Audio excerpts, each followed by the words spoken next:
It's Thursday, you know what that means. Welcome to the show. You are listening to Max Wrestling episode 308. This is your captain speaking along with King Mo II, Moses Marquez, who I'm happy to say that despite things not going your way last week, you do have some big plans for the future here on Max. Promo season is mere months away. So I guess that means your crown is going to be on the line too, unless you're willing to give it up like Mike did last year. Oh no! You got to pry this thing from my cold dead fingers. Cold dead fingers. And as Travis begins his extended paternity leave because I'm a nice boss, and Mike currently has some things to take care of, so he is temporarily inactive. We are also joined by some shocking behavior last week. Look who's back. He made his epic return last week. He is the RWT Kingpin Master, Emir Costello. How the hell are you? First off, I just want to say there's only enough room on this show for one king. So King Mo is going to have to sit his ass down, okay? Well, I am sitting down. That's how this desk works, bub. Interestingly enough, the last time we saw you was with Moses. Oh, yeah. That whole thing. Oh, yeah. So speaking of that, Max 300. Yes. The little shout out I sent in where I specifically mentioned that going against Moses Marquez and losing shall ruin your whole life.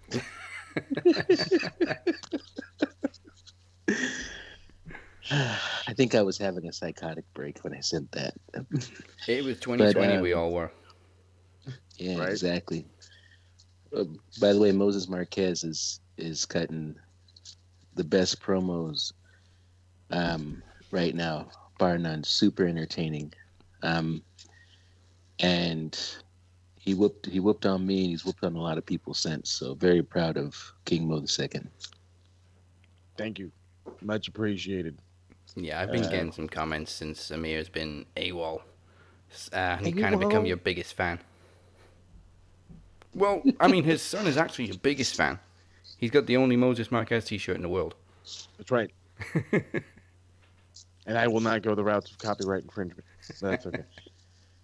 Yeah, I really loved that because it's kind of funny, man. With these little gimmicks that I do, I write the script myself. I'm the only person who writes a jab in on myself. But my son wears a King Mo shirt and announces that King Mo is the only king he serves.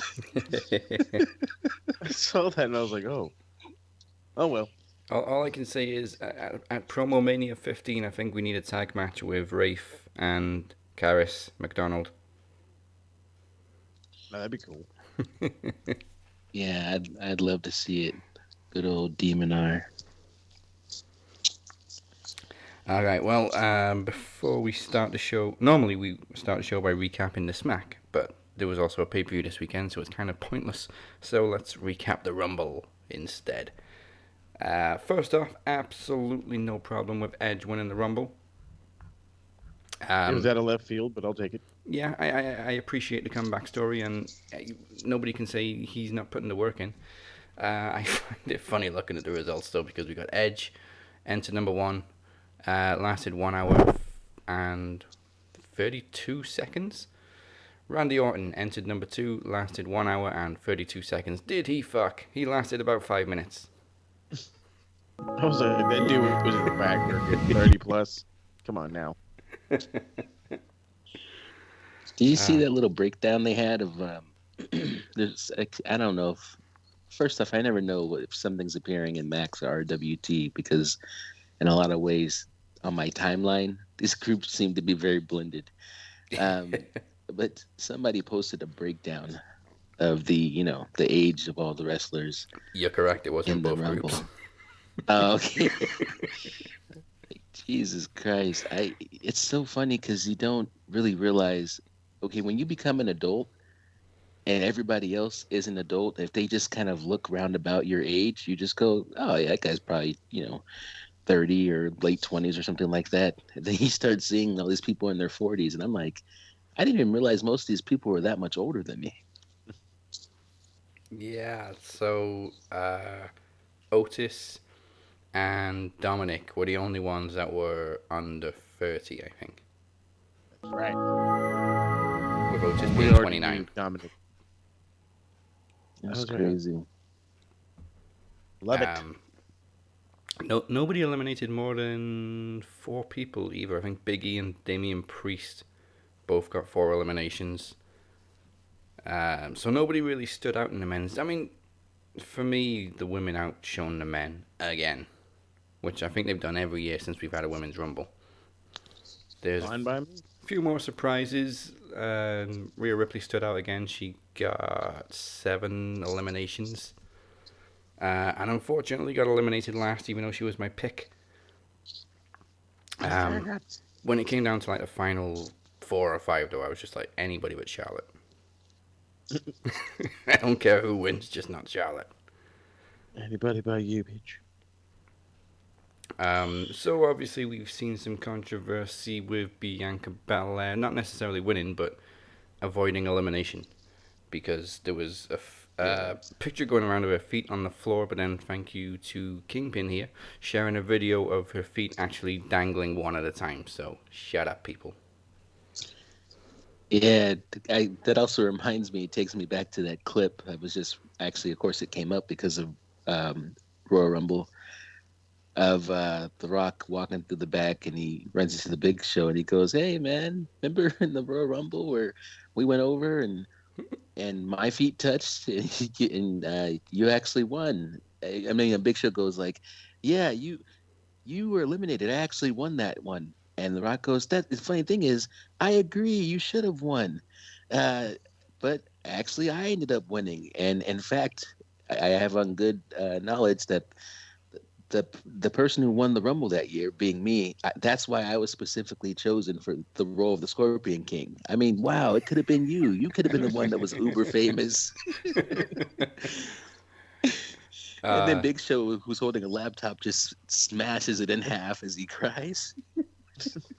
No, we've seen the Big Show. He couldn't have been famous. That went all of what, 6, 8 episodes? Yeah. I like how they plugged it mid-season because the ratings were terrible. Gotta help him out somehow. I will say that me and my wife and kids loved that show, but also I'm super corny. Yes. I think the thing that was crazy about that show is there's an episode where, Mark Henry and some other wrestlers were like on the show, and I can't think of who it was, but one of the people that was there. Yeah, okay, Mark Henry, Mick Foley. There's one other guy. Who's the other guy? My guess would be Nathan Jones. He pops up in everything. It's the other guy who was, another WWE superstar, perhaps from the past. They brought him on that show. He literally said nothing. He just stood there the whole time and smiled. Said nothing. I was like, why'd you even bring him?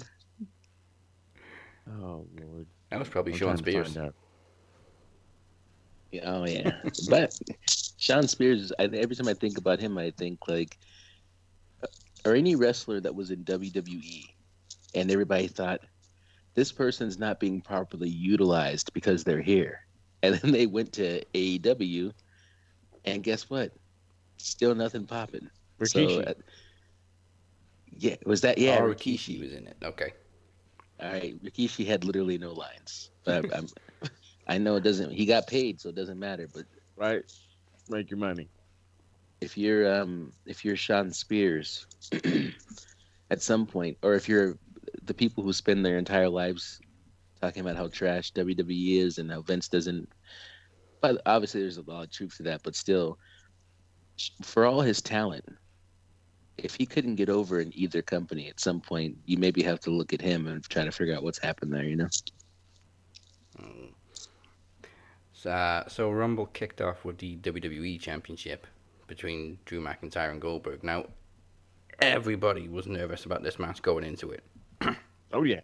So just imagine me when McIntyre hits a spear and then the stream dies and I cannot find another signal because I couldn't get the WWE Network to load the app just kept crashing. I couldn't find a stream, and then it finally comes up after like 10 minutes, and I'm panicking to see McIntyre still with the title. So huge wave of relief.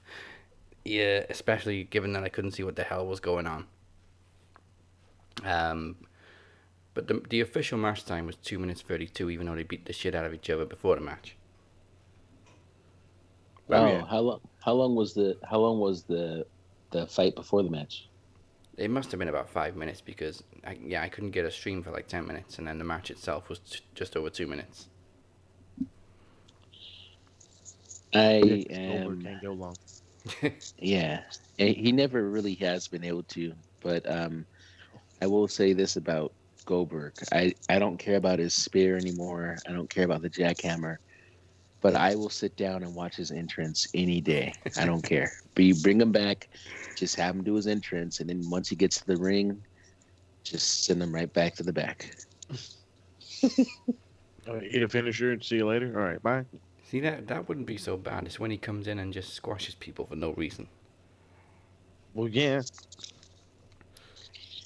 The thing now is, I think we're pretty certain that Edge isn't going to challenge McIntyre. He's going after Roman Reigns, which Drew McIntyre, Dave Meltzer called like Monday, and I called it immediately after the Rumble, so I beat Uncle Dave to that one. Hey. So the question is, who the hell's Drew going to be facing at Mania? Because I'm guessing we're going to be getting Drew and Sheamus at Fastlane. Oh, yeah, that's what I was thinking. I was going to say Sheamus, but yeah, that looks like it's coming sooner rather than later. That term was just so underwhelming. It's like we all knew it was coming, then it happened for no reason. Yep. God. Edge. The last time that Edge, or I'm guessing here. I'm not a knowledge champion, okay, people. We know that from my history. But, the last time that Edge won the Rumble, my guess is before WrestleMania 26, and the reason why I'm saying that is because I think I remember him winning the Rumble, and at WrestleMania 26, which was the first WrestleMania I went to in Arizona, I'm pretty sure he faced Chris Jericho for the belt, and the reason why that stands out to me is because it's like he came back, he won the Rumble, he went on to fight Jericho at WrestleMania and lost, and at the time I just didn't understand, like, well, why'd you let him win the Rumble? By the way, I was just as pissed off. I was more pissed off when Shinsuke Nakamura, who was my absolute, just loved that man. So super gay for Shinsuke. And he wins the Royal Rumble. And I knew then, like the moment he won the Rumble, I was like, okay, I'm going to New Orleans. And I did. I walked right into New Orleans. I sat in my seat and I watched Nakamura not win the WWE Championship. So I don't know. When I think about Edge, a great moment for him winning the Rumble, but what's it all going to be for, Yeah, they do it every couple of years to kind of throw people off because people become accustomed to the fact that you win the Rumble, you're going to win a title at WrestleMania. Yeah. Wasn't that the point? Yeah. So, like Triple H retained in 2000. That was the first occurrence I came across where the Royal Rumble winner didn't win the title. Bastards. Since they started making that stipulation anyway, after Yokozuna. In the vein of that, it's also bizarre now when somebody gets the Money in the Bank briefcase and then either loses it to somebody in some match, so they never even got a chance to wrestle for the belt, or they cash in unsuccessfully because for a while, if you got that case, you got to be champion. And then all of a sudden, when people did not get to be champion, it was like, well, wait a minute. What's the point of the gimmick?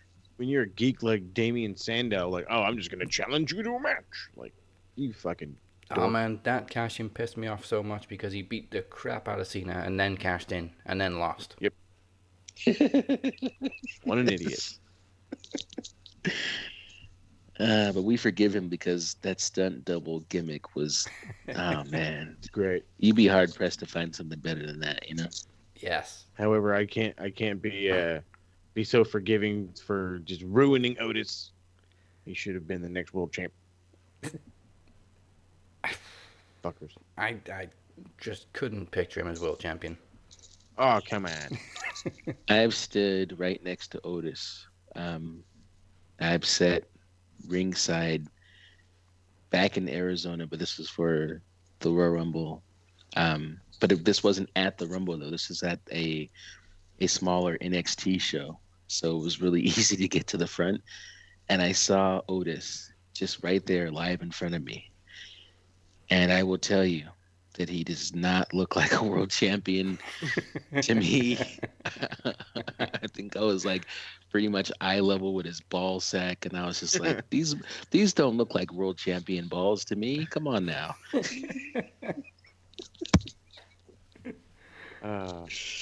It's just a great story, though. They ruined him, though. They ruined him. I mean, could have been the fat guy that got the girl and then got the title, but no. Well, I mean, they even ruined that, getting the girl. Yeah, that fucking hell. They just ruined her, period. Yeah. And now she's one half of the Gucci girls. Yeah. Whatever the fuck that is. Well, literally every time you see them, they're both in Gucci. Is that's literally why I call them the Gucci girls. Nice. Last Man Standing match had a couple of botches. Oh, yeah. Namely, the referee stopping to count. Oh, my lord. These fucking geeks are learning from Nick Patrick, I swear to God. Oh. Dude, I'm screaming this. We did the Zoom call. I kept trying to invite as many people as I could. Apparently, the feed was crazy laggy, so I'm going to yell at Zoom for that. How dare you? It was very laggy. I'm going to have to figure out how to fix it. Anyway, the point is they're like doing this, and they're counting this ref's counting, and he's going to get to like 10, and then they kill him. And I'm like, okay, that's a perfect move. I'm like, well, obviously, they have to like save their ass. He can't get out. And then here comes this other geek and just immediately starts counting, gets to like 6, and then just stops. And I'm like, you know what? Why the fuck did you even come out here? Like, what the fuck are you doing out here? If you're not going to do your job, go to the back and shut the hell up. Honestly, Shane McMahon was the king of stopping the counts. Like, oh shit, my arm. Well, he was an asshole, so. Yeah. These referees are just meant to do their goddamn job. I always love the matches where the finish is not ever going to be a pinfall, like, last man standing. Yeah. But the wrestlers, they have something that's called muscle memory. And so every so often they'll knock a guy down and go for a cover. And the announcer, especially JR, when he was announcing, he would immediately jump on that. Be like, no, this guy's figured out. You can't go for a cover here, King. just plows him down. It's great when the referee goes to get in position to count 2 and then realize, oh, wait a minute. It's not. You can't win by pin.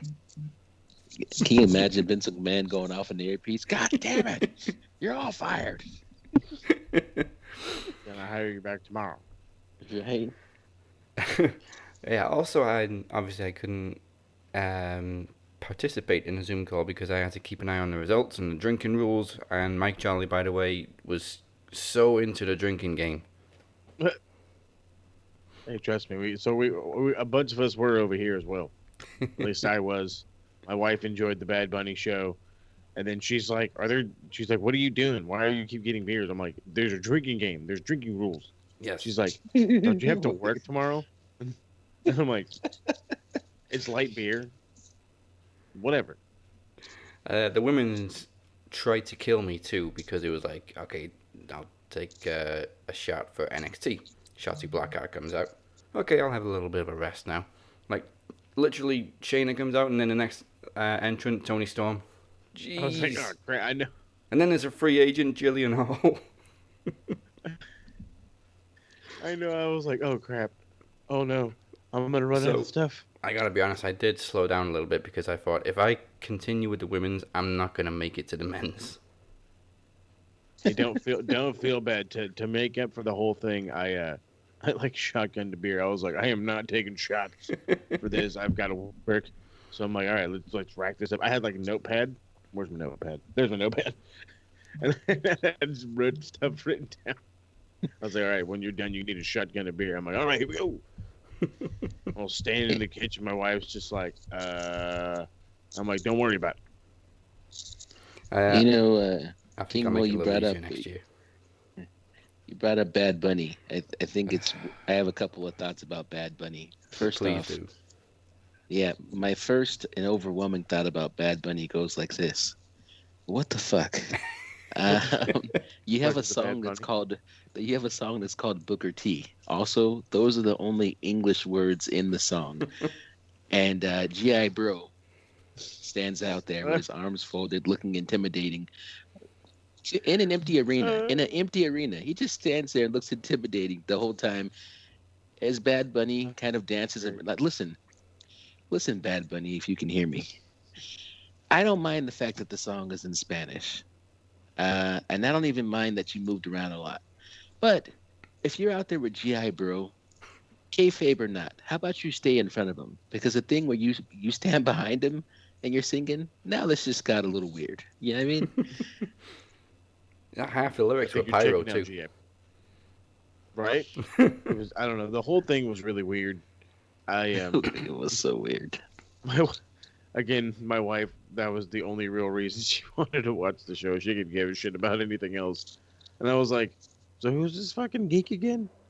And she's like, oh, he's got that song. Did it? I'm like, okay, I fucking fine now. I was like, I listen to the same shit on repeat. That was my thing. I don't have a problem with what language he's singing in. Hell, I listen to El Nino in Spanish and I listen to Ailstorm where they replace the lyrics with dogs barking. Okay, it's like the greatest album ever. My problem was WWE treating him like this huge megastar, like the entire world knows who he is, and all of a sudden people suddenly know who he is. Like you've never mentioned him before. Right?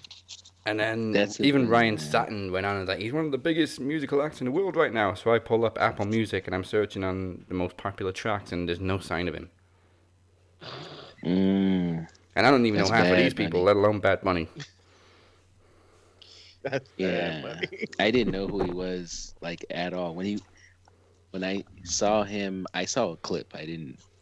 When he came walking out, I was like, this guy could hop past me 8 million times a day. I'd never know who he was. I'd have no idea.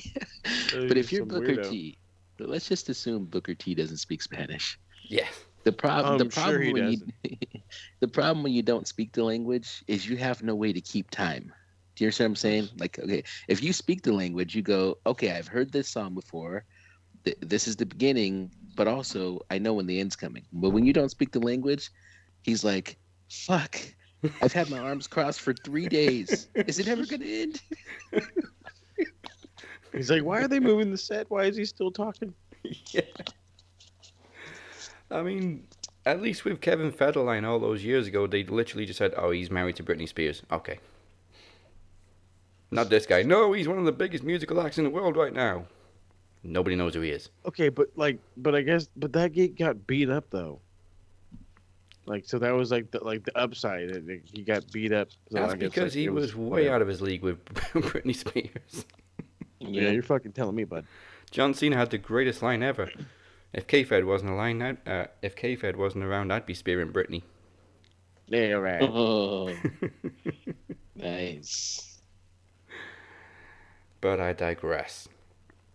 And there's rumors now Bad Bunny will actually get a match at WrestleMania because he seems Please to be God, feuding no. with The Miz. Well, what if he wins the freaking Money in the Bank? Why do you Wait, do I this want to to me? say something. I have love and respect for this next gentleman that I'm gonna bring up, but we're not gonna sit here and act like Bad Bunny's crossbody wasn't way better than whatever the hell Snoop Dogg did off the top rope. I was going to mention that as well because people compared the two. I was like, yeah, but at least people heard of Snoop Dogg. Yeah, Facts. I see And him. Snoop is old, homie. Like, you're really gonna like make fun of a dude in his 50s? It's not that. It's the part where I had Woody's word stuck in my head when I was watching Snoop. That's not flying. That's falling in style. Wait, well, fucking Bad Bunny's paw slipped, and they're lucky they caught him. He would have died. Yeah. Ah. I think the best. I think honestly the the non-wrestler that I enjoyed seeing the most was Floyd Money Mayweather. I think that whole program with him and Big Show, start to finish, was phenomenal. I mean, I know he's a world-class boxer and everything, but come on, Big Show could have squashed him. Oh yeah, True. And he still had to use a loaded glove to beat him. Yeah, that kind of killed me. Like, we get it. He's in a little weight class, dude. But come on. Twice the size of him in both ways.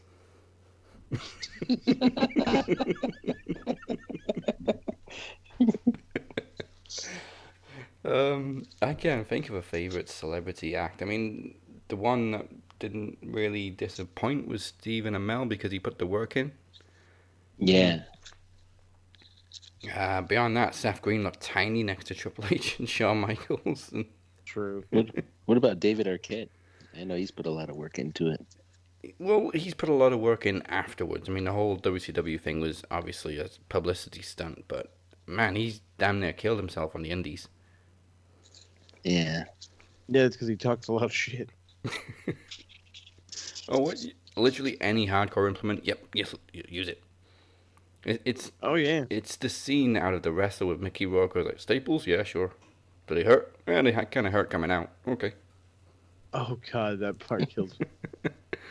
And that's the match that gave him a heart attack. Yeah. I wonder fucking why. Well, I mean, he was against Necro Butcher too. Oh my god. I was like the first few times I've always seen the movie. I was like, you look really familiar. Yes. Like you're like the one dude that like besides like some of these old fuckers that like looks really fucking familiar, and like I never knew. And then like one day I looked at him, I was like, oh, I know you. Oh, I was like, oh, well, you fucked up. Whatever. I don't know why you. I just think that that movie is so awesome, but it's just like hilarious because like 1 minute he's like wrestling like these young dudes that are like trying to help put him over, and then he just goes in there with this fucking dude who's like, yeah, we're gonna do this, and Yeah, let's go to CZW. That's a good idea. oh yeah, what did he bring up the fork? He's all right. Do you have a problem with me using a fork? I'm like, a what? A fork? I love Necro's Wikipedia description because it says he's known for his willingness to participate in a dangerous mix of deathmatch wrestling styles. Oh yeah, that willingness, but that's what that is. Basically, he's crazy. No, I didn't say that. Okay, fine, I said that. I don't know why it was surprising to me, but I was kind of surprised. Not only was Damian Priest was like the only NXT entrant in Royal Rumble, but that was basically his call up, and now he's on Raw. Yeah, good for him. Please don't screw him up. I was gonna say, well, he's big. He's a He big sounds guy, really cool. but I mean, so was Aleister Black. I love Aleister Black, man. When I first saw him, first off, because it took me so long to like catch up with the idea that there was indies, there's many people like I learned Kevin Owens before Kevin Steen. I learned Aleister Black before Tommy End, and Chris Hero. I love Chris Hero. Cassius Ohno can go fuck himself. I'm sure Chris Hero will agree. Yeah, man. Aleister Black, I think he was he's one of those people that he was great, no matter where indies or in WWE, he was great. And obviously I think there's been a bit of controversy over what's happened with his wife, but that boy can go. I've seen him on TV. I've seen him a bunch of times, live, and he is legit, man. I love watching that guy do his thing. Yeah. There was a couple of surprises too. It was very nice to see Christian get back in the ring. I was like, what are you doing, you old fuck? I mean, just like Edge, we thought he was never going to wrestle again. But he was in there for almost 20 minutes. I mean, he was in there everybody tried to work with him. He was in there just... He looked really good. Looked like he never got hurt. Yeah.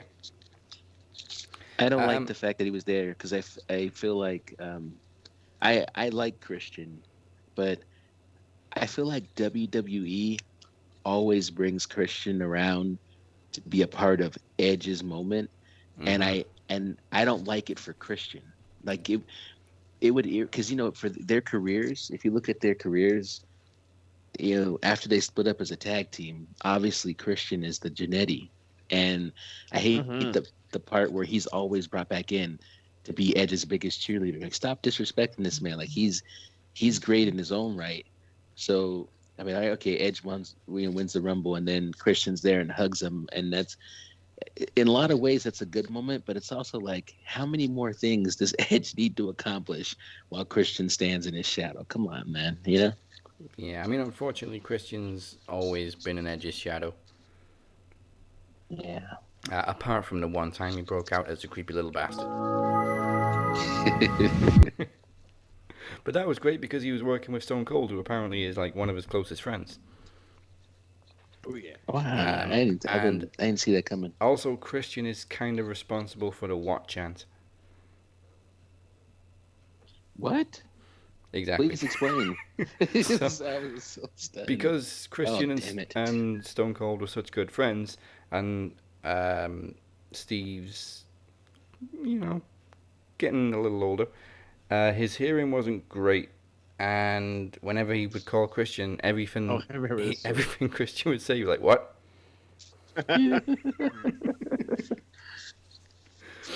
But then another surprise was spoiled literally right before the event, when a picture was taken of Carlito outside the arena. So thank you very Yeah. much for that. I would have popped so much more if I hadn't known he was coming. Oh, we didn't know shit in the Zoom call. We popped like a bunch of goddamn marks. I mean, Dude, it was huge. Yeah, it was. I popped for his physique, that's for sure. Fucking hell. Are you guys shocked? Okay, like Carlito, when I think about his run in WWE, no disrespect to him, I love Carlito, but his run wasn't exactly historic, okay? So No. the fact that every few years they bring Carlito back, I'm always confused by this. Because I don't understand the significance. He comes back and it's like, oh, Carlito, that's cool, pardon the pun. But then he comes back again, but why? He doesn't strike me as a WWE, like, one of the all-time greats or somebody that's going to be in the Hall of Fame someday. Why do they always go back to the Carlito well? I think it's kind of because people always thought that he was underrated. Like, he had this great start to his WWE career working with John Cena, and they had a great rivalry. Like, Cena was stabbed in a club by Carlito's bodyguard, Jesus. Mm-hmm. And then after that, he was just US title mid-card. Yeah, because Vince got bored. But, I mean, He's also got the family connection, he's too. very good in the ring. Like, that's my biggest reason why I wanted him back. Like, he's very, very good in the ring. He's a great hand, and he can work really well with younger talent. That's what he was doing on the indie scene. So I mean, I always liked him. I always hated him because he was a really good bad guy, which made him wanting to I wanted to watch him more. Yeah, I loved his Hall of Fame speech when it got cut short, and he just said, "It's like I never left." You think maybe he could have some sort of resurgence, because when you look at what MVP has done, Oh, wait, listen, when you saw MVP during his run, it was, much like Carlito, it was, oh, this was nice. But when he left, it wasn't like you cried about it. And I think I remember one year he came back for the Rumble. He got a pretty big pop, but still, it was good to see him. But you weren't exactly clamoring for him to stay. But something happened, when he finally did stay. That what's happening with him now is much more memorable than anything that ever happened before. And I'm wondering if Carlito came back and stayed, couldn't he do something much more significant than he did the first time? I would think so. I mean, he from what I read, he had a 2-week trial as a producer when he came back, and they were already impressed and offering him a contract. And it's exactly right with MVP this time last year when he returned. I was like, okay, you're getting one last swan song. And then it was like, next night on Raw, he's going to have his last match against Rey Mysterio. Okay, that's cool. And then he kept coming back. And then kept coming back. And I thought this guy was retired like twice now. Nope. And that's just this year. Like, nope, he's still sticking around, but I mean, her business has just grown and grown and grown. So I would love to see Carlito do something much more relevant, a la MVP. That would be, pun intended, cool. Something that wasn't very cool. If we discount Randy Orton for a second, the second longest lasting person in the men's rumble was Matt Riddle, and he lasted 31 minutes, and he gets eliminated by the one guy who swore he'd never work with Matt Riddle, Seth Rollins. What a fucker. Like, I don't know whose idea that was, but it's brilliant. It's not. I don't know. I was furious when that happened. I was screaming and yelling at the screen. I'm like, don't you have a kid to take care of, you son of a bitch? Oh, man, Becky swerved us all too. Hey, I thought she was ready to go. My wife was like, I think she could start training. And then she even thought the Bellas would come back. I'm so glad they didn't. But Becky literally posted a photo of Gorilla position backstage. Oh, shit, I didn't see that. She put it on her, I think she tweeted it, and her Instagram. Yeah. And then WWE retweeted it and were like, does this mean what we think it means? And then, of course, she didn't show up. She's just backstage for Seth. Of course she is, you son of a bitch. I wasn't swerved. Well, maybe I was swerved. Maybe I did think she was going to come back. But also, okay, here's what I'm going to say. I got it. I was swerved, but I was suspicious the entire time I was being swerved because I thought to myself, this isn't how surprises work. You're literally saying every step of the way you're here.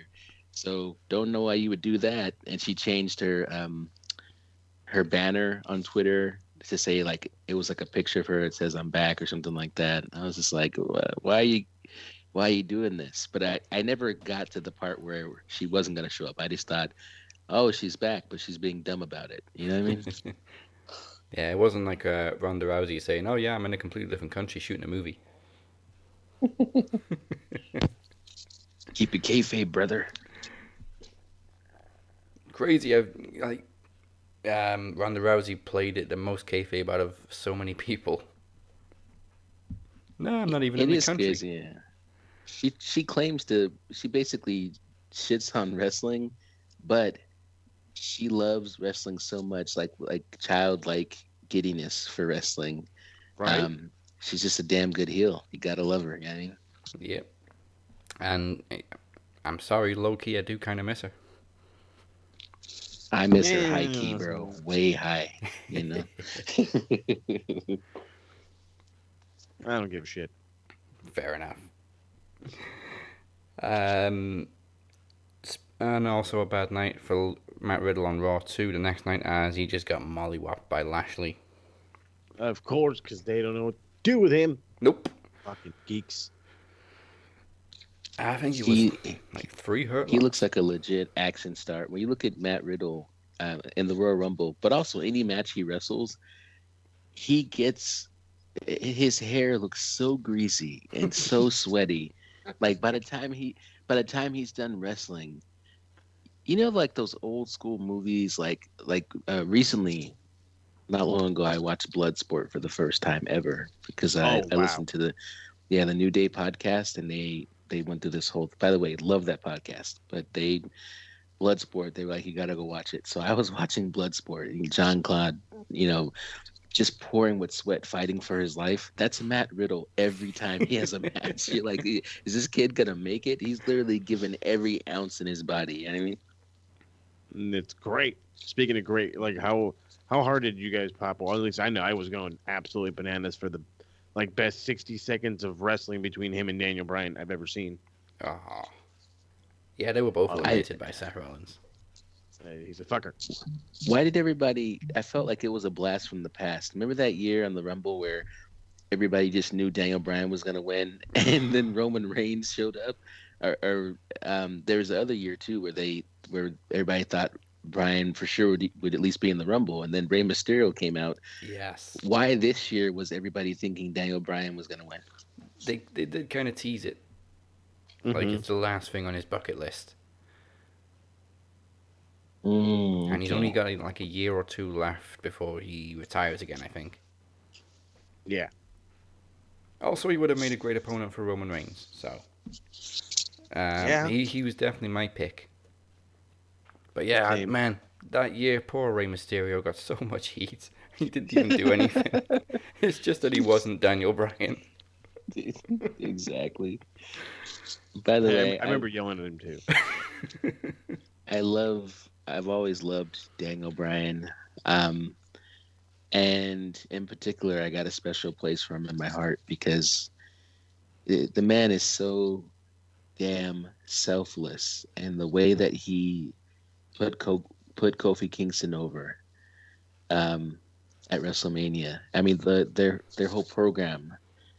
He was, he was obviously happy to do it, and it was a huge moment.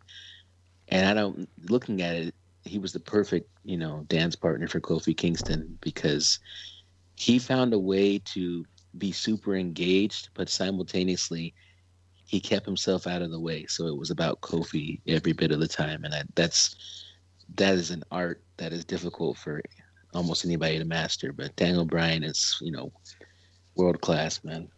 Yeah, I like to think Daniel Bryan had a lot of input on how that story went.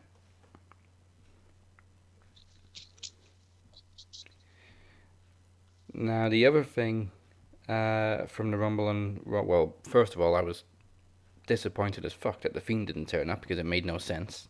I'm not. Fuck him. Storyline wise, though, Randy Orton just dropped Alexa on Raw, so you expect the Fiend to come for revenge at the Rumble, and he did nothing. Also, Randy Orton's burns cleared up incredibly quickly. I was just gonna say, I was like, I want to know where he got this industrial strength Neosporin because I'm gonna need that. In like 6 days, he went from Freddy Krueger to Channing Tatum. Like, right? I'm like, not even like peeling skin. Like the complexion on this man. Amazing. Burn victims everywhere were offended. I mean, he couldn't at least wear like the lucha mask out. Kane was Come on, pissed. fucker. Kane wore his mask for so many years. By the way, WWE, how about some continuity? Randy Orton gets scorched beyond the face of the earth, and he's fine the next week. Rey Mysterio still hasn't got his eye back. No. Oh, that's terrible. I don't think Aleister Black has either. Well, I don't know. The guy's been gone. For a Yeah, while. yeah, we can't tell. So the next, Vince doesn't like OnlyFans. I'm sure he does, so long as you give him a cut. Oh, well, yeah. Well, no, it's too big of a cut. Probably makes way more money on that thing than she ever would in WWE. So the next night on Raw, we get, I guess, one last match between Edge and Randy Orton. And Alexa Bliss shows up at the end of the match, and this time she's kind of spewing some black blood, I guess, from her mouth. Nah. I mean, Do me for a fucking loop. I did like the fact that she was carrying this rivalry, but now she's like, okay, I want to see the Fiend now. It's been weeks. Yeah, I hear this guy's getting like a new mask or something, and I keep seeing like a picture of a new mask, but I swear to God, it's like a photoshopped image. Like, the only thing I can think of is they're trying to stretch it out and drag it out till WrestleMania, but that's like, Dude, you can't 5 drag weeks? it out for another month. 6 Yeah, weeks. you can't do that. It's also the part where, and of course, this is just me talking dirt sheets, but I saw a story posted in one of the groups that the Fiend was backstage at the Rumble and getting scanned for the next Oh yeah. WWE 2K game. And the reason why I hate that is because I hate that they, you know how many times they've done this where the new game comes out and it's the old version of some guy. Yeah. Like it's like they just. I remember when I met John Morrison, the game that came out that year, he was still Johnny Nitro, and I said to him, I said, dude, what the fuck are you fucking Johnny Nitro in the game? You've been John Morrison for so long. He's like, yeah, man, we don't have any control of that. They just do what they do, blah blah blah. But your daughter's beautiful. And I was like, all right, motherfucker, you got it. Yeah, 2014, the Shield broke up in, was it July? And then the game came out in October, and it was still the Shield. Oh yeah, and you couldn't really break them apart. Yeah, and they do it almost every year they bring the game out, and then somebody, well, like half the roster will change their music and their appearance. Mm-hmm. You fuckers. Yeah. My whole thing that kills me is the shit's made by 2K now, and like, as a guy that buys NBA 2K almost every year, all the updates I have to fucking go through to keep guys' stats and shit in line. You can't fucking do that for your dumbass game. Keep the music right, keep entrances look good. I'm paying you $60 fucking dollars. Come on. Make it worth my wow. Right, because they basically they take a game that's about 12% finished, and they sell it to you, and then every few months they give you 5% more of the game, and by the time you get the whole game, it's too late. It's time for the next year's game to come out. I was just gonna say, I was like, the actual year's game is already out like a month later, and it's still backwards. Oh, they have Homeboy's new music, and then 3 weeks later, why did you change it? It wasn't so bad when they changed the music like 5 years ago, because the old generation still had the input of adding your own music to it. Yeah, and no. Now we can't have good things. Now we've got these more advanced consoles which don't feature MP3 input. So how the hell are they more advanced? Remember, you guys remember? I think the guy's name is Joe Johnson, right? That's the guy who used to make all the Jim WWE. Johnston. Jim Johnston. Jim. Okay, one of my favorite things. There was some like little behind the scenes thing off of one of those WWE the music things, and it was Stone Cold.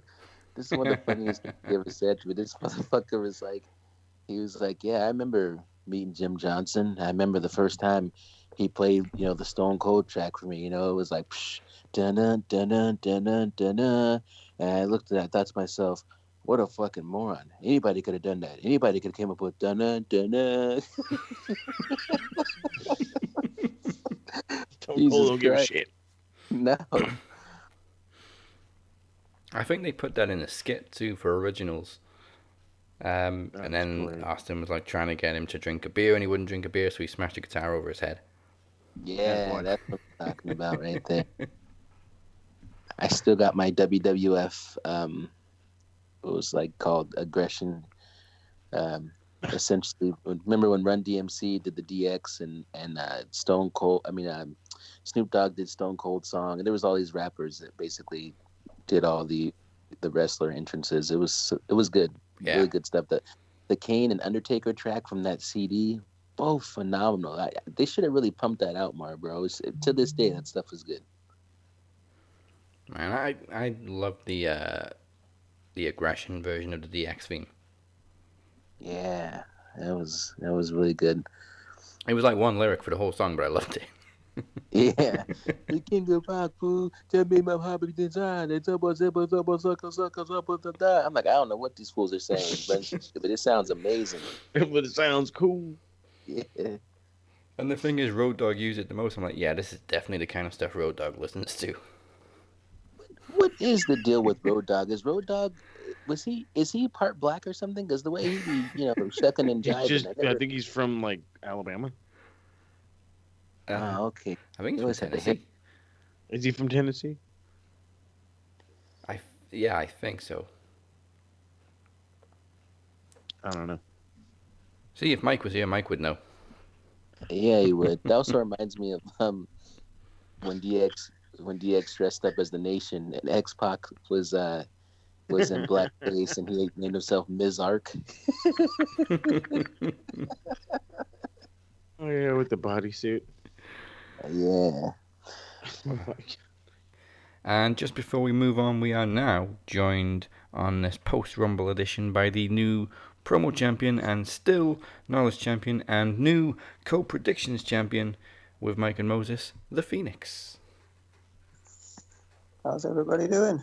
You just had to come back this week to celebrate Yes. being the third Triple Crown champion and only the second person to hold both the knowledge and promo titles at the same time. Oh yeah. But the first person to hold 3 titles at the same time. Yeah. Phoenix 3 belts. Phoenix 3 belts. That's insane. I'm not even sure if I've held one belt at the same time. Yeah, so you were the first promo champion. Oh my God, I got knocked on the head so hard by Moses Marquez. I think I forgot that. I'm sure Daz mentioned something of this being a possibility last week, but to be honest, I didn't think it would actually happen. Maybe coming Phoenix 3 belt. I mean, we've seen some shocking promo results before. Underdogs do sometimes win. This is a life lesson, people. Very, very true. Very, very true. And then underestimating your opponent, it should not be on your list there, folks. And then sometimes, speaking of crazy results in promo competition, sometimes it can take somebody as talented as Moses like months to chase that damn title. Right, and then you lose it via sabotage. Sabotage. Nice Jerichoism. That's right. Thank you. Okay, so no, in all seriousness, I was expecting Phoenix to bring everything in the kitchen sink. He brought it with a fancy faucet. I was not prepared for the fancy faucet, but it's okay. It's the what is it? The fishing lures already been strung out there. The idea for round 3 is currently up in the air. I don't know what's going on right now. Like to pull the curtain back, gorilla position, if you will. I don't know what's going on with my opponent. Well, I mean, before anybody, Promo Mania is like up in the air right now. Oh yeah. Well, I was going to address it actually. So before we get to that, we do have some promo bouts to announce. We are right in the middle of exhibition season, and it seems Cypher and Daniel Crimmins stoked a fire at the pre-launch show last week because next week Daniel Crimmins is going one-on-one with the new promo champion, the Phoenix, in a non-title exhibition. Very nice. And on February 11th. Everyone wants a piece of the new champ, don't they?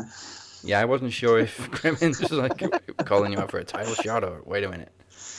But I can't wait for this one. February 11th, in 2 weeks, Cypher has a huge opponent because, ladies and gentlemen, it is my distinct pleasure to announce the return after a year from hell of Robert Davis. Oh, Lord, everybody, lock your doors and make sure your numbers are right. The Statman's back. I can't wait to see Crazy Eyes do his thing, man. I've been waiting months and months and months and months and months to see Robert in competition again. And days. And days, too. And minutes, even. There you go. And, as you saw at the Rumble last week, we'll be celebrating our 6th anniversary on March 25th, where I have my own promo exhibition, also with Daniel Crimmins. Oh, yeah. Come play with the captain. Daniel Crimmins, this is the most I've ever seen him work the promo circuit. But yeah. I tell Daniel Crimmins all the time. The thing about him is he's willing to work, but his personality, I think, it can be very underwhelming. And I want to see some passion out of this kid. I want to see him, rip somebody's head off. You know what I mean? I know his promo against Cypher, he accused Cypher of being too nice. And I thought it was a shocking revelation coming from the nicest guy in the world. I mean, right? Going back to the Maxis, when Daniel wants to shoot, he can shoot. Yeah. Well, then shoot, motherfucker. I was gonna say, if you know you can, let's go. Okay, we are 63 days away from Promo Mania 6, the biggest Max Wrestling show of the year. But before that, the 2021 Iron Bank Challenge is 2 days before Promo Mania, where the field currently consists of Travis, even though he's on leave, Moses, Cypher, and Chris Durham, all going for the Iron Bank contract. And the big swerve this year is that the winner can cash in on either the Knowledge or the Promo Champion anytime until April 2022. And now that I'm not champion, I love that stipulation. And make it sound like I'm screwed either way, right? Being that he has both belts, Maybe. Phoenix isn't a big fan. I want to see somebody do like a legit cash in. Like some kind of way, I want to see somebody hack their way into a Max Wrestling call Travis. and just be like, yo, Phoenix, I know you didn't know I was gonna be on the call today. The belt's on the line right now. Here we go. That would be crazy. Congrats. But he'd have to cut a promo on the spot then. Oh yeah. Yeah, that should be the point, right? That would be amazing to just force somebody to just pull out whatever talent they got in the shock of the moment, you know? As we said, congratulations Phoenix on becoming promo champion, and as I am still world champion, that means the cinematic showdown between the Shape and the Phoenix is now title for title. Somebody's walking away with both championships. That's if either one of us walks away at all. We'll see. This is Phoenix has the possibility to be Phoenix 4 belts. How many Yes. belts does this fucking guy need? You know what I mean? All of them. The Max Wrestling belt collector. Okay, now as Moses said, we do have other plans for the show, but they may have to change. As we said, Mike isn't here this week. He's got some things to deal with, and unfortunately, he may not be available for Promo Mania. So, I mean, not exactly sure where that leaves us for you, Moses, and Phoenix for the Knowledge title. We may even have to find new opponents for you, because of course Promo Mania is in 63 days. So we don't want to leave the champions with short notice to prepare for a match at the biggest show of the year. I mean, Right? I have an idea, Des. okay. Actually,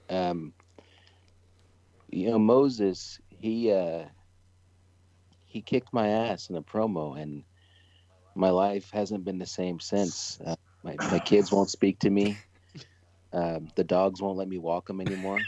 And, it's really been a tough road for me, man. And listen, my plan at Promo Mania was to take the Demoness's head, but apparently she's, and I'm as shocked as anybody else, but apparently she's too afraid to accept the challenge of the Kingpin. But now, for what it's worth, in the video that I made calling her out, I did specifically and certainly did not shy away from the fact that I think she's a coward, and unfortunately, What makes you think she's afraid? well, She hasn't where is responded. she? Yeah, I know she. Listen, everybody in the world saw that video. All right, I have people calling me from everywhere, and she's the one person who hasn't said anything about it. So The Saudi prince loved all it I'm too. saying, How many times has this kind of thing happened in like WWE where somebody gets called out and they don't say a word? I mean, look at Ric Flair and Randy Savage back at WrestleMania 8. I've not really known the Demoness to be the type to hold her tongue. So Maybe I she's don't just not ready to do anything yet. She'll probably. I don't know what's going on in her head, but this is all just like my speculation of things. Demons stick together. Sound like a defense lawyer over here. It's just kidding. No. Yeah. He's an attorney, Oh, yeah, that's right. a lawyer, Oh, my I'm an God, advocate. goddamn a lawyer. lawyer. I'm an advocate. Fucking lawyer. Ladies and Well, gentlemen I'm of the gonna say this now. jury. Moses Marquez, I don't know about your opponent, and at this point, I don't know about my opponent. But if Nicola continues to be in hiding and refuses to step up and face me, if she keeps hiding like the coward that she is, and if for some reason your opponent doesn't materialize, then maybe me and you go again. But we'll see. Demoness, if you're listening to this, step up, say something. You know what I mean? Let's not keep acting scared. You're the demon after all, not me. I'm a king. Yeah, I was going to say, when have you ever known the Demoness to be scared of anything? Right now, Phoenix. I was gonna I've say known her to be right now. scared The right Demoness now. is currently dormant and has been since promo series. But as far as the Knowledge title goes, one solution could be whoever wins Iron Bank gets the briefcase, and then the other three go for like a number one contendership. I don't know, because it's going to be like 2 days before Mania. Is not enough time for you to prepare. No, that's the point of the Iron Bank. No time to prepare. If I win that thing, I'm coming at you with a slew of New Japan questions. I hope you're not ready. When am I ever ready for New Japan questions? Fucking AAA then. Here we go. Oh boy. Don't know Now that we're getting either. serious. Okay. Trust me, I'll probably get like 4 right. Well, we will hopefully resolve the issues with WrestleMania very soon because, I mean, last week we almost had a full card.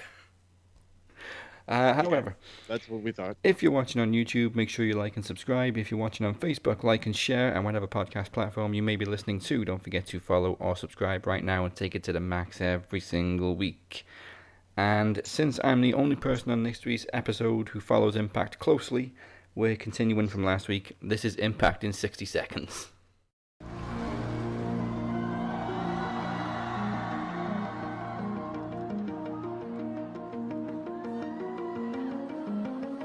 What are you willing to lose? You cover your wounds, but underneath them, a million voices in your head that whisper, stop now.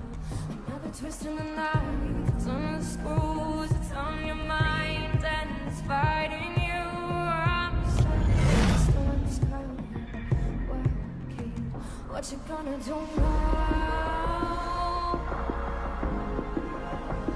It's your reflection looking back to pull you down. So are you gonna die today or make it out alive?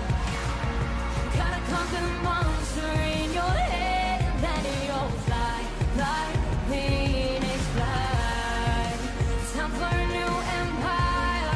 Go bury your demons, then tear down the ceiling, phoenix fly.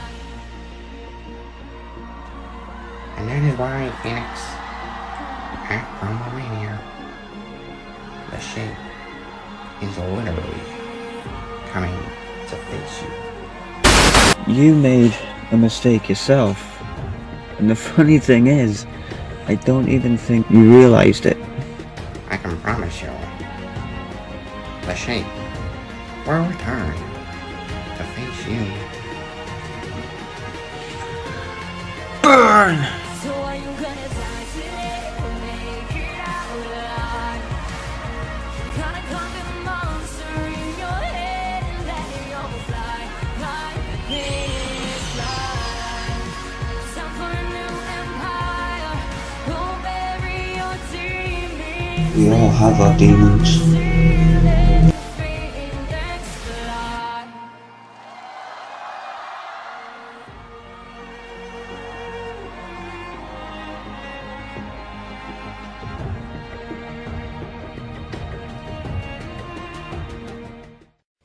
Hey everybody, it's the interview queen Alicia Atute here, and you are currently listening to the Max Wrestling Podcast. It's time to take it to the max. Hey, this is Tommy Dreamer, and you're listening to the Max Wrestling Podcast, giving you all your wrestling information to the extreme. Impact in 3, 2, 1. Havoc defeated Tasha Steelz as Fire and Flavor continue to pay for winning the Knockouts Tag Team Championships. Madman Fulton came up short against Josh Alexander despite looking strong throughout the match. Following last week's attack at the hands of Eddie Edwards, Brian Myers pretty much says he won't be cleared to challenge Edwards for no surrender and is then attacked by the newly re-unhinged Eddie Edwards. As Hernandez made the save, Myers announced this is his replacement. Matt Cardona then came to even the odds, much to the disdain of his former tag team partner, and I don't know who the fuck the babyface is in this rivalry. After Larry D defeats Crazy Steve, the two XXL super heavyweights hightail away from Rosemary. And hardly surprising, Jordan Grace picked up a win over Susan, only for Deanna and Kimber to attack Grace and Jazz, who were saved by the return of ODB. Bam! As their feud continues, Rohit Raju got a non-title victory over TJP with an assist from another return, Mahabali Shera. And in the main event, no surrender opponents Tommy Dreamer and Rich Swann fell short to Moose and Chris Bay. All signs point to Chris Bay being the one to eventually dethrone Swann. So very quickly before we move on then, I've been saying ever since I got back into Impact in, I believe it was June for Slammiversary, Chris Bay immediately got my attention. He's been really, really pushed this year. So, well, this past year.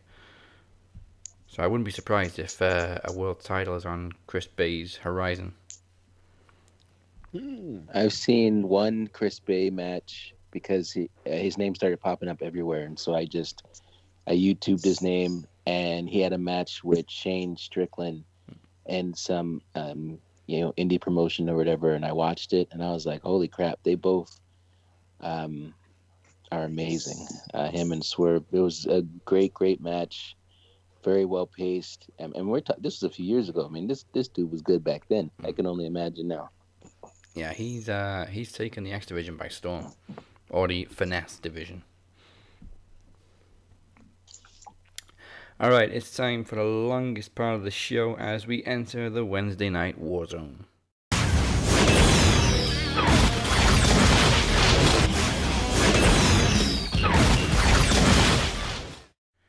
So, Chaos kicks off Dynamite, or Beach Bash. Yeah, Beach Bash. With a tag team battle royal. And the Young Bucks kick things off very chaotically by just flying off the stage at everybody, as they do. Great thing, not only did MJF and Jericho eliminate the Young Bucks, but they won the match and earned a shot at the Young Bucks at Revolution. Yeah, but they fucked over their whole inner squad members, or inner circle members, so it's like, oh man. I don't know, this whole thing got good. I was about to say, Sammy Guevara was not happy that he was eliminated by Jericho. Oh god, no. I mean, I couldn't really tell where it was going when Jericho and MJF started becoming buddies. Now it seems like... I knew exactly where it was going. I knew right off the bat. I said, dude, Sammy's going to be replaced. Either he's going to be the new Sammy, or this is going to be the start of the breakup of the Inner Circle. Yeah, because Jericho... And that's where it looks like it's headed. Very much siding with MJF on everything. That's what it looks like, but I mean, I know this is jumping ahead a little bit, but when they had the whole little thing in the back, Jericho went chasing after Sammy, while MJF decided I want to play manipulator, and started talking to these guys. So who knows? Yeah, I'm gonna make a musical reference now, people. It's kind of like the plot for The Greatest Showman. Jericho's got this great group around him. He finds something that he likes, this one pop singer, and then he almost ruins everything. Yep. Was there a feeling from you guys? For me, it was like MJF was really good as just like a singles guy, being a heel and just kind of talking smack to everybody. And in this role where he's kind of like trying to infiltrate the Inner Circle, every time I see him, he's shaking hands and kissing babies. It's not like my favorite version of him. How do you guys prefer to see him? I prefer more of the douche move, but he reminds me a lot of Cody during the whole Bullet Club Civil War thing. I think Jericho is just having a midlife crisis right now. Oh, that's true. That's true. Yeah, both literally and kayfabe. So did anybody else pop for Sammy Hagar on the screen? No, just me? Yeah, kind of. Because I was like, oh, hey, say they make the jerk full circle. So do you see MJF and Jericho actually winning the tag team titles from the Young Bucks? I think so. I don't see why they would push them and build them this much just for them to turn around and lose. I mean, let's be honest here for a minute. The Bucks are way better off when they're chasing the titles than when they're champions. Yeah. I mean, and I hate to say that because I really do enjoy watching the Young Bucks, but I enjoy their chase more than I enjoy them just, helping put over talent, because they could do that without titles. So, it's like that with a MJF lot and of, Jericho as champs works. ¿Qué pasa? Yeah, we do see that a lot. The thrillers in the chase. There's also just like that with Kevin Owens now. Yeah. One of the Young Bucks, at least one of them, always seems to be hurt, and it's not always the same one, obviously, but it kind of feels like, I don't know if it's their style, I don't know if it's storyline or if it's real, but it just seems like they're always fighting injuries, Most of it's real injuries. It's just these guys push the shit out of themselves. Yeah. Yeah, and all them super kicks, they're going to hyperextend the leg at some point. Mm-hmm.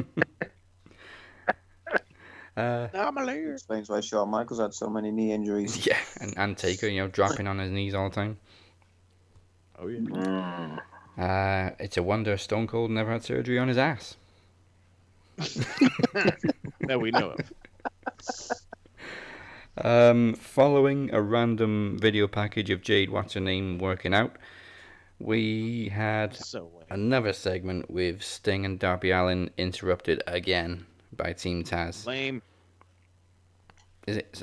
The only good thing about this entire segment is my man Brian Cage just standing there looking like a brick shit house. That's all I cared about. I'm glad I'm not the only one who's kind of getting sick of Taz. Constant interruptions. No, I mean, look, I don't mind Taz. Okay, like as a mouthpiece, he's good. It's great. It's fine. It's whatever. But it's like, dude, you say the same shit like a lot, and it's getting fucking old. And then like you guys are going after Sting, and I'm not sure if you still have it. I'm like, that's what you're gonna bring to this fucking. I don't know if you still have it. Like the thing is, there's like 4 or 5 of them, and they're afraid of a guy half their size and a senior citizen with a baseball bat. He's collecting SSI checks. Okay, this motherfucker's on Social Security. That bat is not just for weapons. Okay, he also uses it as a cane. Crying out loud. It's worse than what you guys are describing. It's worse than the fear. It's the part where Sting's music hits, and then these guys literally run out of the ring. Yes. His music's not even intimidating. Yes. The little bubbles come dropping down, and then they run, and it's like, okay, but they have Brian Cage and Will Hobbs. Well, Will Hobbs. I like to call him Will Hobbs, but Will Hobbs. Like, you got 2 gigantic they're running dudes. before he's even on stage. Yeah. Yeah. Like they're in the ring, Sting's music hits, and then the camera cuts to his entrance, and they're on the other side of the arena. But Darby Allin is always like 85 feet away, just looking depressed the whole scene. I don't know why I'm here. Yes. My dad doesn't understand me. He thought this was just a phase. I burnt my only car in that one video. And then he skates away. But yeah, they've got the manpower to just mollywop these two, and they keep running away. And then next thing, Taz is yelling into a microphone again. Like, we never get taken seriously. We never get a chance. Stop running away then. Yeah, I was gonna say, like, when was the last time you guys had like a real fight? When's the last time Cage defended the FTW title? Oh God, that kills me because I was all for that. I was like, yeah, fuck yeah, add another title, yeah. He had 1 defense. Like, dude. Man. Wasn't maybe Phoenix can help me out with this because I know he's the knowledge champ. Wasn't Brian Cage the one in Impact? I think Ray Phoenix like dove through the rope and Brian Cage caught him and then duplexed him on the outside. Does this sound accurate? Sounds very I'm not too knowledgeable on Impact, so I'm leaving that in. Lie down.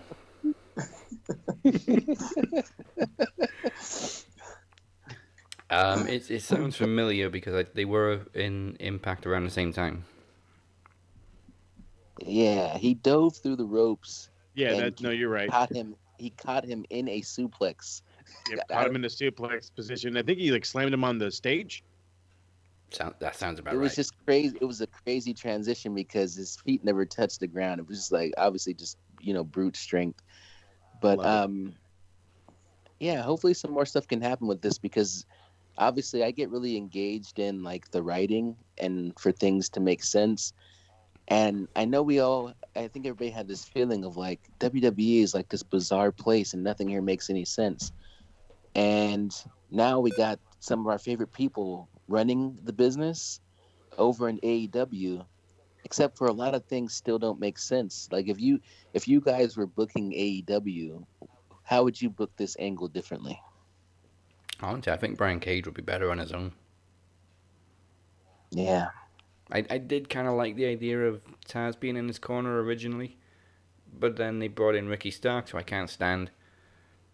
And then You know what? Here, I'll book this whole thing right now in like 60 seconds. All right, check this out. So Ricky Starks is having a match against some fucking jabroni, right? In comes Darby Allin, beats his ass with a skateboard. Taz comes on next week, bitches and complains, oh, Darby's hurt, he can't, we're going to take it to the streets, blah, blah, blah, whatever the fuck. The next week, Sting gets jumped. So, because you have two gigantic fucking dudes, okay? Two gigantic dudes, senior citizen, come on now. This is, call it pre-bad if you have to. They jump him, take him out. So then now it's a 3-on-1 constant battle of Taz, these two fucking gigantic dudes, and Darby. And now you make Darby oh my God, we have to, is Darby going to die? He evades and he evades and he evades. That way you make the heels actually look like heels. And then the day of the pay-per-view, look who returns. It's Sting with a bat, and they can have a kind of sort of a match and fuck right off right after that. There you go. I just booked it for you. I'll take a check. Also, PayPal also works. We never saw Taz's son before until Cody mentioned him training with him. Yeah, that one time, and then it's like, okay, kid, now you're on TV all the time. What? It was like Taz suddenly remembered that his son was training with Cody. He's like, okay, now he's going to be with me. All right, you're going to come with me every day. Get his ass in the ring, too. Come on now. Fucking look at Dominic Mysterio. You know what? I think maybe they're afraid that people are going to draw comparisons to Dominic. You know what? Who gives a shit? Get these fucking young kids in there, goddammit. Learn some fucking crap. Yeah. Come on now. Did we ever figure out how tall Rey Mysterio's wife is? Because I'm super confused about his son's height. She's 5'7". Okay, well, she's Dominic 5'7". He is 5'4". Is he really? Dominic is 8'6". I believe he's like I think he's like listed at like 5'6", but I think legitimately he's like 5'4", 5'5". Yeah, we gotta get this one figured out. I can guarantee you this. My son could not carry me on his shoulders. Okay? Oh, yeah, we know this. It'd be a bad idea. No, the only person he serves is King Mo.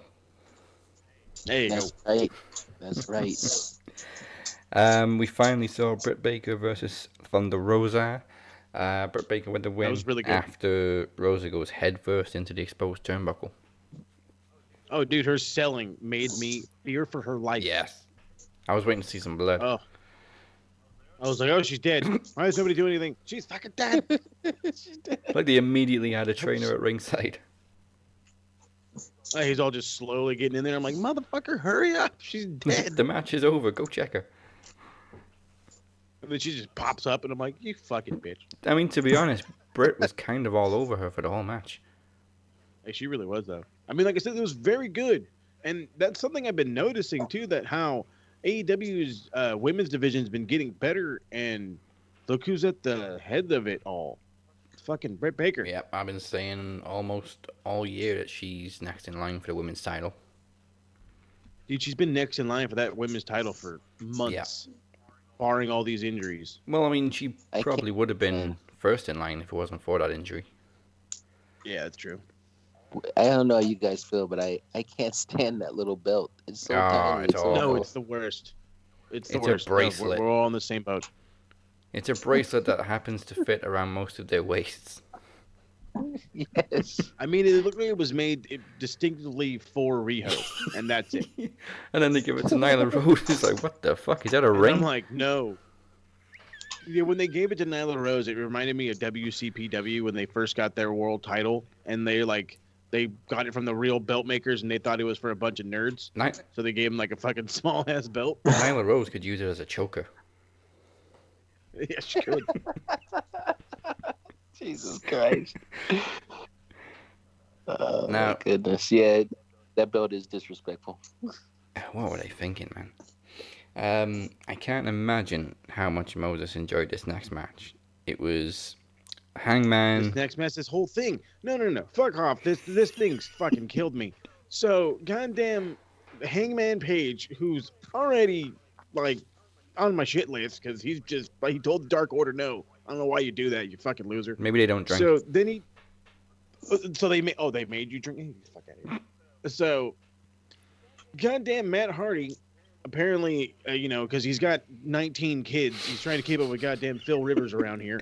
He decides, you know what, fucking I like men, so he invites Hangman to dress in his locker room, and so here comes this fucking geek Marvez comes in. It's like, oh, so you guys are gonna keep tagging together? You just asked me to dress in your locker room. I'm like, and you're a fucking grown man. You agreed to that, you loser. Then they have this fucking match, and Matt Hardy sucks, and he's barely doing anything because he fucking sucks. And then comes Hangman, and he's awesome. And then, of course, it's a fucking blind tag, and Matt Hardy steals a goddamn win, and I'm screaming at everything in my goddamn house because you're a fucking moron, Matt Hardy. And, of course, because the idea of all this is to make me hate everybody that's related to Matt Hardy or around Matt Hardy, and now I hate Hangman Page because he raised his fucking hand. What a nerd.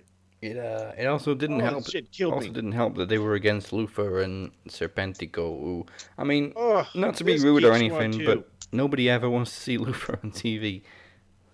No, Literally, I don't give a shit about the guy. Every time he comes on TV, all I see is comments of why the fuck is this guy on TV? And that's the commentary team. They're like, why is he out here? And then, okay, look, I love the interaction and all these groups, bro. Okay, I do. Can we leave fucking JR alone? He's old, okay? He's fucking been through 4 decades of wrestling. He's gonna fuck shit up. If you don't like it, turn off the commentary. Fucking hell. Stop bitching about JR. And he's still more enjoyable than WWE commentary. Thank you. Jesus Christ. If you gave me JR and Excalibur on their own, I would take them over any WWE team you can give me. And that includes bringing back Morrow. And that's a shoot. Fucking seriously. And then... WWE's commentary really went downhill when JR and King stopped being, the head commentary team. Absolutely. And Jerry Lawler now just shows how much JR was carrying him all those years. Oh, yeah. Jeez, seriously. I cannot stand listening to King. He's a fucking snorefest, that guy. Oh, look, I'm still cutting jokes from 20 years ago. With JR. His jokes were old then. Oh, yeah. They were terrible. They were terrible then. They're terrible now. Okay, wedding segments. First of all, vomit at the vows. Second of all, James Mitchell was the best part because although why would you want James Mitchell as minister when the last wedding he officiated is beyond me because somebody got shot? Did somebody get shot? He married Rosemary and Bravo got shot. Let's have him for the minister. And this unholy matrimony, I fucking died when he said that. I'm just like, oh my god, this thing is so stupid. And then fucking Kip Sabian cuts off the bride, and I'm like, okay, why do you get to marry her? You're an asshole. My absolute favorite moment from this segment was when Miro said, "What is love?" and the crowd starts singing the song. And he was just so baffled at first. But I started singing too. I was like, oh, baby, don't hurt me. It was so loud and he just stopped. Hey, no, I like this song. They were all just perfectly in unison, and Miro just didn't know what to do, so he sang along and said, okay, enough with this stupid song. I swear, there was a group of 50 dudes that goes to every indie show, and that was the crowd that was extra hot tonight. Yes. Let them in every fucking show. Oh, beautiful moment. I love that kind of crowd interaction. Oh, yeah, it was fantastic. When they actually make the wrestlers stop and go off script. It's brilliant. Just to stop and think, oh, hey. Anytime a wrestler goes off script is brilliant. Yes, especially CM Punk. Oh, yeah. Fight me, fatso. Now, be a man or sit down, be a bitch and shut your mouth. I love that segment. Now, naturally, wrestling weddings never go smoothly. So Chucky T secretly cuffs Miro's legs to the ropes and then attacks Kip. Kip fights back and Orange Cassidy just pops out of the cake. He's just walking out of there all casually too. You fucker. Hey, wasn't it hot in that cake? Whatever. It was good though. I think that was the most I've actually cared about this rivalry. Yeah. So more of that, please, and less video game stuff. Yes, thank you. Come on now. If I wanted to watch a bunch of nerds, I'd watch fucking Scorpio Sky and the other nerd from fucking whatever YouTube show I used to watch when I was 15. Oh, we're meant to be getting an AEW game soon. Yes. Well, I think We're it's in the works. supposed to be. It's in the works. With Ukes, who of course worked Yeah, with Ukes THQ. is making it. Thank God. And we've only seen like really early concept footage, so it's looking good. I didn't even know. It's all just shit that they put together. That's not even. That was the like, CGI trailer. That wasn't even video game footage. Yeah. So they ain't got nothing. Didn't they already come out with that mobile game though? Yeah. The General Manager one, yeah. Which I haven't checked out yet, but I kind of should. Yeah, right. Might as well get on that. Kind of pretty brutal match. Lance Archer defeats Eddie Kingston in the Lumberjack match. Eddie Kingston kind of needs to start picking up some wins now because his record is not great. Yeah, he can't just be the mean guy brawler and go out there and lose. I need you to win some. He convinced me he was going to win the world title off Mox. Yeah, right? And I was convinced. Nope. But then again, I was convinced Lance Archer was going to beat Cody too, and that didn't happen either. Yeah. I'm still not sure how I feel about Lance Archer being a face. I liked him either way, so I don't give a shit. Well, for me, the biggest thing, of course, well, for everybody, I think, the biggest part about Dynamite was in the main event as Kenny Club. Well, that's pretty much what it was. Defeats Mox, Pac, and Ray Phoenix, followed by an attack from Kenta. What a fucking match! Like, God, it was a great match, great ending. Well, like pretty good ending to the match. And then I fucking popped like a goddamn mark. Fucking oh my God, goddamn Kenta, are they really doing this? Are they really doing this? So I got to listen to the Uncle Dave later this morning. Let's see what Uncle Dave says. Yeah, and you waste no time teasing the GTS either. Well, I mean, you know, it's his move technically.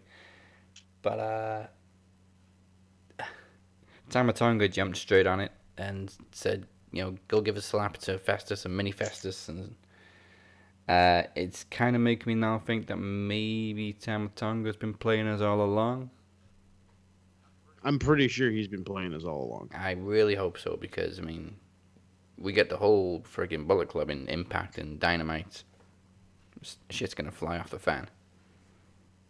It's gonna be like how it was with the NWO. They're gonna be all over the place, including Japan. Taking over, literally. I'm all about it. So that was Dynamite. Over to NXT, of course, the Dusty Rhodes Classic was continuing for the men and the women. Dakota Kai and Raquel Gonzalez get the win over Casey and Caden.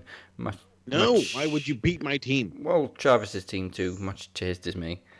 But once again, it's Raquel that gets the win, looking strong. Yeah, she's a beast. Looking really strong. I mean, granted, like I think it was like 3-4 months ago, I was crapping all over her, calling her Giant Gonzalez's daughter, saying she can't move, she can't do shit. She's gotten better. Yeah. So hey, at least she shut me up. Is Aaliyah getting any more time? Well, she was on the show, but she wasn't in a match. Needs to get a whole new fucking trainer. Is what she fucking needs. Didn't she needs to think go to about how long Japan she's for been like 6 months. Yeah, I mean, she's been in that system for 6 years. Yeah, I mean, come on now. She needs big money, Matt. 6 fucking years she's been in that system. Send her to LA. Just go have her fucking train with Shibata for 6 months. I guarantee you she'll come back much improved. Much improved. Or, well, I mean, shame it's not AEW, because, I mean, look at when Britt Baker turned heel and everybody was crapping all over her, and look at her now. Mm-hmm. Meanwhile, Austin Theory defeats Leon Ruff pretty decisively and then continues the assault. I still have no interest in seeing Theory, but somebody who does is Dexter Lumis. And I still... He likes creepy guys. I still love the fact that we've got a fictional creepy guy stalking a legit creepy guy. I'll show you how to be a creep, pal. And at least Fury's legal. Oh God. Yeah. Yeah. Moving on. Finn Balor confronts Pete Dunne as their match for Takeover St. Valentine's Day Massacre. Shut up, that's what I'm calling it. Take your next in line. Is official. That's right, goddamn Balor, dude. Pete Dunne. Takeover. Oh, this is gonna be a good one. However, they are interrupted by Edge, who was announced to be coming to the show. Oh, this fuck. We all know it's just a tease. Oh yeah, but I mean, I was like curious as shit. My wife's like, "Why are you yelling at the TV?" I was like, "What the fuck is this geek doing here?" Like, he just won the Royal Rumble, and I'm like, "Are you really gonna cash in on like Finn? Like, why in the fuck would you cash in on Finn? Like, you don't make any sense, bro." Bucket list, bro. Well, if it was Raw Finn, I could understand, but I mean, NXT Finn is a whole different ballgame. Yeah. Oh yeah, I love how he's like, yeah, Pete Dunne, you remind me of me. Yeah, I would have shrugged my shoulders 10 years ago too, kid. Like, shut the fuck up, you're old. was it you that said as well? Like Edge pointed at the NXT title and said, "I've never had that," and I was like, "Well, it wasn't a thing when you retired." Yeah, that's what it was me. I was like, dude, fucking NXT wasn't even relevant, bro. They were still FCW. Like, fucking hell. But then I did kind of like Edge just leaning back and just watching the tension between Finn and Pete. Yeah, that's cool. You can hang out and be a spectator, bro. Yeah, well, that wasn't the end of Edge's night, as he was confronted by Karrion Kross in the parking lot. Yeah, Karrion Kross confuses the shit out of me. 1 minute he's like, "Oh, I'm gonna fucking stock the cruiserweight champion." Why? For whatever fucking reason. And then he's like, "Well, you have a very big decision on your hands." And I'm like, "So are you threatening Edge now? Is it going to be like you and Scarlett versus him and Beth? Because I don't want to see that. No, thank you." I wouldn't mind seeing Scarlett wrestle, though, just to show people that she can. Yeah, I mean, for that reason, sure. But yeah, I kind of prefer silent but deadly Karrion Kross. Like, he was talking way too much this week. Yeah, I don't need that. Like, I mean, if you want to talk in your cool video, that's fine. I don't mind that. But like, I don't need you like telling like the cruiserweight champion, giving you more time. Like, why? Why are you facing the cruiserweight champion? That confused the shit He's out the of me. fucking cruiserweight. You look like you eat cruiserweights, bud. Scarlett just shows up in the cruiserweight title match watching. I'm like, what the fuck is going on? Why does she care? She wants to know how he got his tan. Yeah, pretty true. Well, I mean, go out in the sun from time to time, maybe. Nah, we'll get down like that. Also, Kurt Stallion reminds me of a 90s action movie's villain's Weasel. Yeah, right. He kind of does. Hey, but pretty good match though. I'll give him that. He's the type of guy Vinnie Jones would trap in a car window and then start driving down the road. Vinnie Jones. What else happened? Legado del Fantasma defeat Lucha House Party. And they advance. Let me just check the table. So they'll be facing... The Mexicans versus the Mexicans. Yes. Nice. Oh, yeah, of course. It came out after the match. MSK. Mm-hmm. That's going to be a good one. MSK versus Legado, which makes me feel like MSK is going to win that one. Yeah, they've been pushed really quickly. I think so. And So that would pretty much mean that the main we're going to probably get is going to be MSK and Thatcher and Ciampa. yeah, on the other side, we got Thatcher and Ciampa versus Grizzly Young Veterans. Yeah, that was actually a really good tag match, too. Yeah. I fucking just love the team of Thatcher and Ciampa, though. Like, that's just, like, the ultimate team. They're getting along even better than I thought they would when they announced that they were going to team up. Just being mean guys teaming together is the best. Yeah. And, of course, Ciampa with that badass rope hung DDT almost killing Strong. Oh, he, like, face planted this fucking guy. Oh, man. You know, from my memory, Roddy doesn't have the strongest neck. You may want to be a little more careful. I was like, no, bud. He's not that kind of guy. And of course, the only other thing we haven't mentioned, well, apart from the backstage brawl between Gargano and Kushida, is Tony Storm very quickly being interrupted against Jessica Mia by Mercedes Martinez, followed by Io Shirai. I cannot wait for this triple threat match, and more so, I can't wait for Tony Storm to be NXT Women's Champion. Yes. I'm thinking exactly how this is going to go because I feel like Io has done it all. And just like Rhea, she's probably on her way up. Yeah. So I don't know what's going on with Rhea. Obviously, Charlotte's still feuding with Lacey Evans. I'm guessing that they're going to maybe end that feud at Fastlane, and then hopefully Rhea will just challenge Charlotte to a rematch at Mania, just for the hell of it. That's what I'm thinking too. You know, there's one random match I would love to put together. NXT and the main would be Io versus Asuka. Oh, yeah. I think that would be absolutely killer. Yeah. Io is absolutely killing it, and has been, but there's been so many takeovers now where I thought she's going to lose a title. And yeah, right. I've thought it at least so many times with Candice. I'm like, okay, maybe Candice gets a cool run here. No, fuck Candice. Okay, well, all right. Thought Dakota would beat her. No, fuck Dakota. All right, then. But thought maybe Raquel. No. Tony Storm's in prime position right now. Tony. Oh, yeah. Also, I fucking don't understand Nikki Cross's music. Yeah, no. What in the shit? Like, that was as generic as can fucking be, bud. That would be bad even for a 2010s diva. Yeah. It completely doesn't fit Nikki Cross. To be bad. I mean, you can't get worse than the diva era. Oof. Oh, the memories. No, the horrific memories. You have to get it right. Oh, horrific, yes. Well, now that he's on the call, Phoenix, obviously you missed out the talk of the Royal Rumble. Anything you want to say about the Rumble? Mm-hmm. Yeah, it was like they had those. You always get those standoffs, don't you? And then there was Sheamus and Cesaro. They missed a perfectly good spot to have Sheamus turn on Cesaro and then just eliminate him instead of teasing the bar reunion. God damn you. Yeah, I think they were trying to get as much impact on Sheamus turning on Drew as they could, but it was just meh. We knew it was coming, but it's way too soon.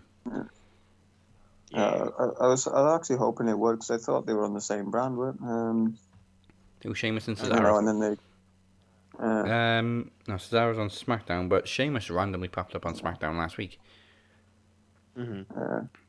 Just for you never know. Just for shits and giggles. Yeah, isn't it like that Freebird rule kind of thing? You could still do that. Wait, who's tag team champions right now? Oh yeah, Rude and Ziggler. Dolph and Rude. See, Street Profits were tag team champions for so long I haven't been paying attention. Right? No, I think because even I had to look it up when I saw Dolph walking out with a tag title. I'm like, what? When did that happen? No love for the Street Profits here?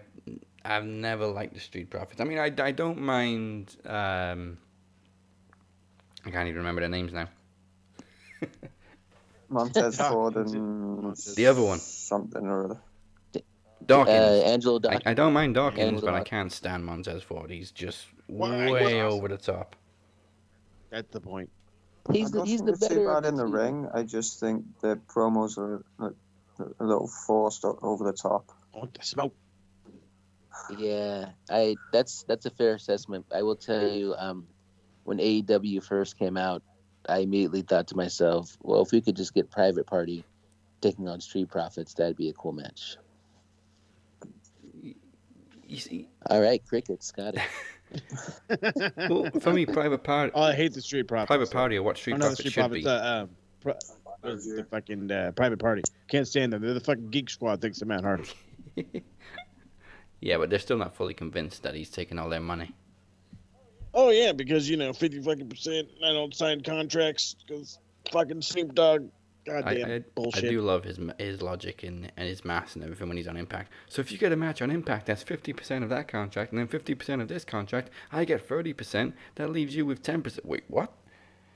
I'm like, what? Excuse me? How bad? Who was your math teacher? Scott Steiner? He's going to have to learn math pretty quickly if he can't keep it in his pants. No. Well, he can't. So he's on number 5 now. Oh man, I've lost count. I think it's 4. I swear it's 5. Well, it's 5 if you count Rebby. There you go. She's just permanently a Second handful 2-year-old. Especially on Twitter. Alright, so before we go, I'm going to give you guys another chance to see Emir's return last week, calling out the Demon S. And again, if she's listening, we would really appreciate a response sometime soon. Yeah. Because, I mean, we know you're enjoying your hiatus, and it's well deserved, but man, I am hyped for this. Yeah, that's right. TikTok.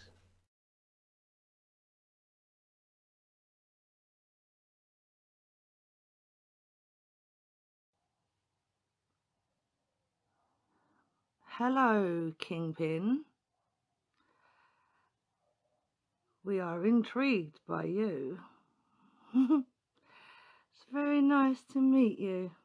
When you first came out, you were the best the world had ever seen. She was a woman in her own right, and she was fascinating. And I was blown away by the scale of the destruction. There's really nothing like it. This is actually hell. This is what hell feels like. Then, you made history by becoming the first woman to ever be crowned promo champion. Welcome to episode 265 of Max Wrestling, a week after a very successful WrestleMania 5. Congratulations, new promo champion, the Demon S. You beat opponent after opponent after opponent. Nobody could touch you until King Mo finally got it done. 4th time was a charm for one of the Max Wrestling horsemen, Moses Marquez. And what did you do after you lost? But we also pay tribute to the former champion, the Demon S, who reigned dominantly for 230 days and will now be taking a well-earned break. You tucked your tail. You ran away. Really, to say that this loss was a disappointment is an understatement. Like my respect for you, you disappeared. Do you want to see a magic trick? How I can 1 minute be here and then the next something totally different. Let's see what happens.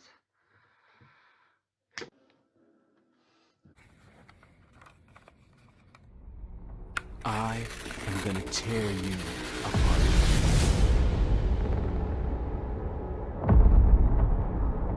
You're not a demon at all.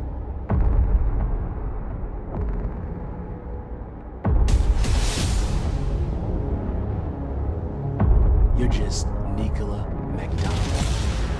You've proven that you don't deserve to be here. And you never did.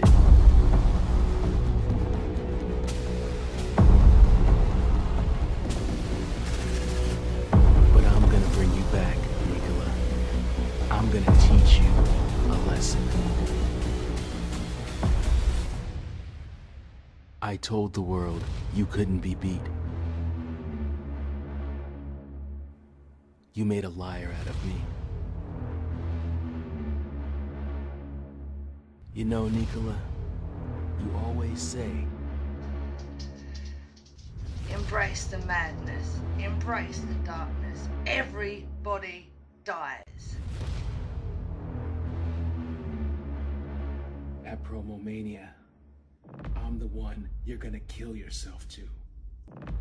See you in hell.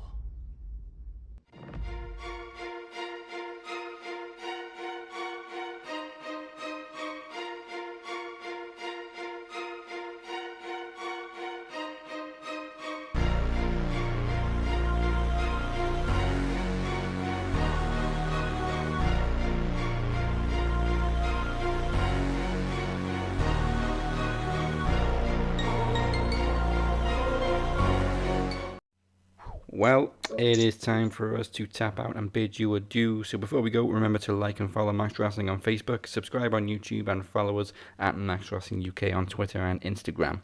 We're also on SoundCloud, Spotify, Apple Podcasts, Google Play, iHeartRadio, and CastBox. KS Bizoxy for the Mox. That'll do for me, and Anchor.fm. And if that wasn't enough, you can find us on Wrestling with Wrestling. Yeah. Thank you to Andre Corbiel every single week. You can find me at the Captain 512. He may be on hiatus, but you can still find Travis at Walker_TA92. And Twitch no longer makes your dick itch. So don't be a wanker and join us on Anchor with Moses Marquez. That's right. You guys know the Get Down Retro Rewind doing Raws and Nitros. Building towards Halloween Havoc 1996. And, yeah, going to leave it at that. Anybody wants to know about the Bolt Rant stuff, it's going to be moved to officially YouTube, so expect some stuff from there. But when I know more, you'll know more. All right, and he may be quiet for a while, but Mike is at SM Show 1 and MCL 92. And, of course, The Phoenix is also quiet on Twitter, but you can follow him. At the Phoenix 626, or you can find me out in public enjoying all the gold, baby. And this next one should be interesting. The funny thing is, I actually don't think it's properly all sunk in yet. So it'd be like that sometimes. Mm. Like I said, this one should be interesting because I had to remind him of his Skype before we started this episode. The Kingpin Emir Costello. Yeah, man, I don't get out much these days. I'm not like Phoenix. I don't got all that drip around my waist. You know what I'm saying?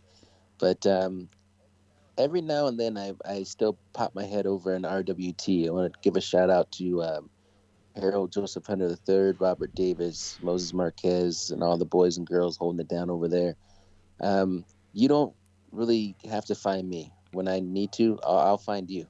Okay, thank you. It's very true. That works perfectly. Very true. For the last 12 months, it's just been like, oh my god, I got a message from Amir. Yeah, it's like a rock star. He's been quieter on social media than I have been on Twitter. This is true. And join us for me to reclaim the Predictions Championship, because guess what, fellas, it's Impact Week. We predict no surrender, but then I'll probably lose it the next day because we're also going to be predicting NXT TakeOver St. Valentine's Day Massacre. Again, shut up, that's what I'm calling it. That's what it fucking should have been, not this goddamn Vengeance bullshit. Vengeance Day. Vengeance Day. Get my predictions in then, huh? Fucking prime opportunity, you St. Valentine. Like, it's prime opportunity. Oh, we can't use Massacre because it's not PG. I blame Road Dogg.